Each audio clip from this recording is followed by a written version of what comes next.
As we prepare ourselves for the second Sunday in Easter, it's the Feast of Divine Mercy.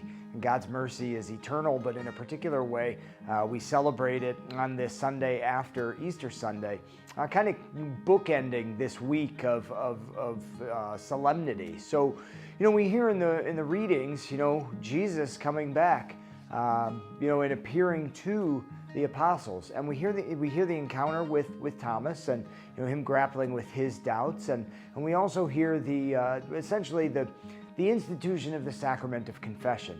And while it would be several centuries before we ended up with individual confession as we celebrate it today, the source comes from Jesus himself, and the foundation is laid in the scriptures there after the resurrection.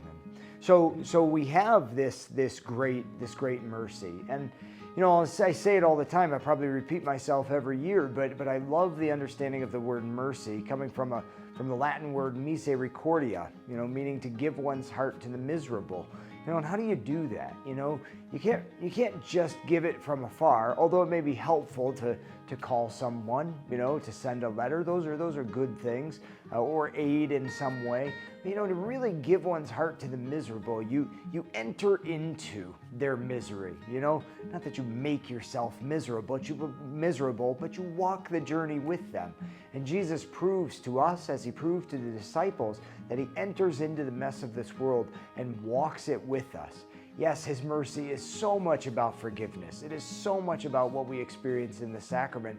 But even beyond the sacrament itself, he walks this journey with us and shares his most perfect sacred heart with us on this journey of life. So he doesn't just give it to us and sends us on our way, but truly walks the journey.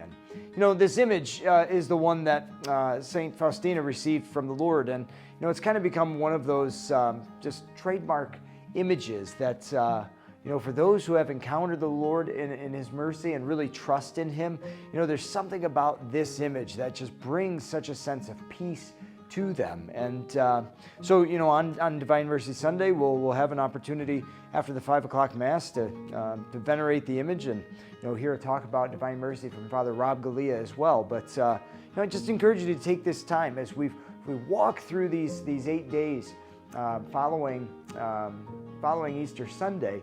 It's all a deep encounter with his mercy. It's all an opportunity to call to mind again those words of St. Paul that God proves his love for us in that while we were still sinners, Christ died for us.